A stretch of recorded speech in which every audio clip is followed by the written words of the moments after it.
నమస్తే,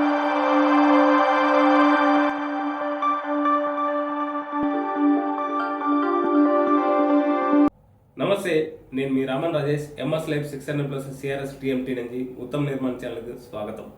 ఈరోజు మన టాపిక్ ఏంటంటే కాంపౌండ్ వాల్లో వచ్చే ప్రాబ్లమ్స్ మనం ఇవాళ డిస్కస్ చేద్దాం.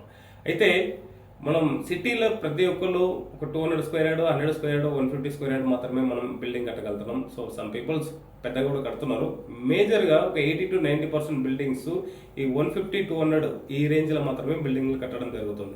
సో ప్రతి ఒక్కరు ప్లాట్ పక్కన ఎవరికి మనకు స్పేస్ తక్కువ ఉండడం వల్ల సెట్ బ్యాక్లు మనం ప్లాన్ చేసుకుంటలేం. అపార్ట్మెంట్స్ దీనికి నామ్స్ ఉంది, సెట్ బ్యాక్లు మనం వదులుకుంటున్నాం. బట్ ఇండిపెండెంట్ హౌస్ కూడా సెట్ బ్యాక్స్ 1 మీటర్ అనేది మినిమం సైడ్లో కామన్గా ఉంటుంది.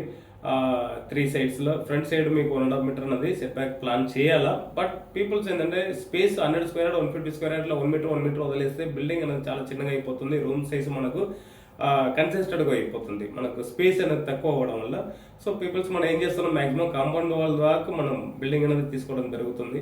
ఇందులో వచ్చే ప్రాబ్లం ఏంటంటే కాంపౌండ్ వాల్ ఎడ్జ్ వరకు మనం తీసుకుని కట్టేస్తున్నాము. అంటే కంప్లీట్గా ఫ్రేమ్డ్ స్ట్రక్చర్గా మనం బిల్డింగ్లో కడుతున్నాం. కాంపౌండ్ వాల్ ఫ్రేమ్డ్ కాకుండా ఒక 1 feet, 1.5 feet or 2 feet depth వరకు డిగ్ చేసి కింద ఆర్ఆర్ మేసన్ కట్టేసి దాని మీద మన ఫ్లోర్ హైట్ 1 feet, 1.5 feet, మనం 2 feet కూడా, సమ్ పీపుల్స్ 3 feet కూడా ఇంక్రీజ్ చేస్తున్నారు. అక్కడ వరకు ఆర్ఆర్ స్టోన్ కడుతున్నారు.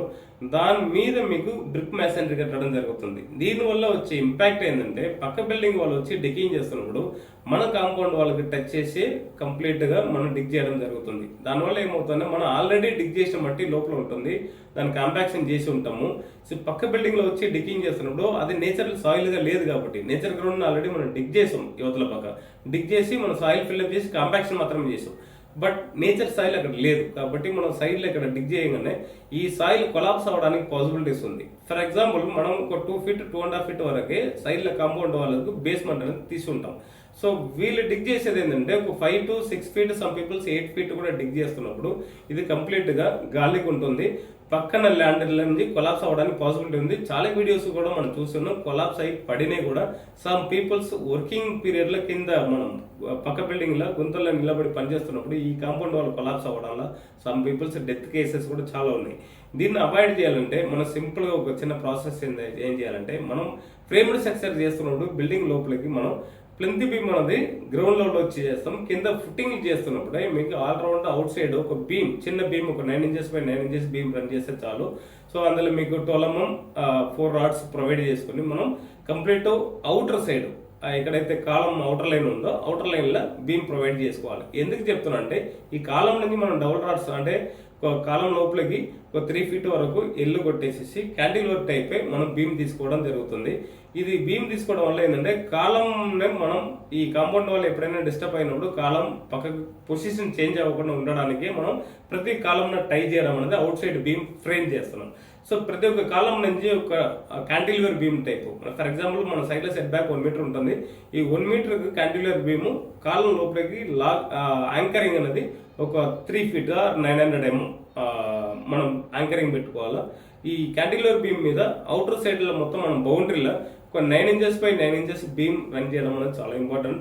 ఇక్కడ మీకు 12mm బార్స్ 4 rods మనం ప్రొవైడ్ చేసుకుంటే సరిపోతుంది. లేదా అదర్ దాన్ మనకు వాల్ హైట్ ఎక్కువ వస్తుంది, లోడ్ ఎక్కువ వస్తుంది అన్నప్పుడు మనకు నంబర్ ఆఫ్ రాడ్స్ పెంచుకోవచ్చు. 12mm ప్లేసెస్లో 3 12mm ప్లేస్ చేసుకోవచ్చు. లేదా 9 inches డెప్త్ను 1 feet కూడా మనం చేసుకోవచ్చు. కంప్లీట్ బౌండరీ లైన్లో ఈ బీమ్ రన్ చేసిన తర్వాత దీని మీద డైరెక్ట్ బ్రిక్ మ్యాసనరీ కట్టకుండా రెడ్ బ్రిక్ కడితే ఏమవుతుందంటే మీకు లోపల ఉన్న మాయిశ్చర్కి రెడ్ బ్రిక్ డ్యామేజ్ అయ్యే పాసిబిలిటీస్ ఉంటుంది. కాబట్టి మీకు cement bricks or cement blocks మనం ప్రొవైడ్ చేసుకుని అక్కడ కట్టడం వల్ల ground up to ground level, దాని తర్వాత మీకు రెడ్ బ్రిక్ మీ కన్వీనియంట్గా ఏ బ్రిక్ ఉన్నా దాని మీద కట్టుకోవచ్చు. ఇలాంటి ప్రాసెస్ మీరు చేసి పర్ఫెక్ట్గా చేసుకున్నారంటే చుట్టుపక్కల మీకు ఫ్రంట్ సైడ్ తప్ప మీకు 3 sides పక్కన వచ్చి బిల్డింగ్ డిగ్ చేస్తారు.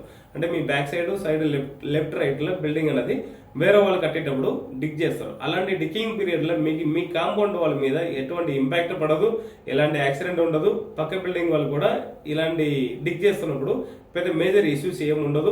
మన బిల్డింగ్ కూడా సేఫ్గా లాంగ్ లాస్టింగ్ ఉంటుంది. కాబట్టి ఈ ప్రాసెస్ని మీరు ఒకసారి అప్లై చేసి చూడండి. మీకు లాంగ్ లాస్టింగ్ బిల్డింగ్ ఎటువంటి క్రాక్స్ కానీ ఎటువంటి ప్రాబ్లమ్స్ కానీ రాదు. సో ఫర్దర్గా మీకు మన వీడియోస్ రావాలంటే మన ఛానల్ సబ్స్క్రైబ్ చేయండి, లైక్ చేయండి, షేర్ చేయండి. Thank you.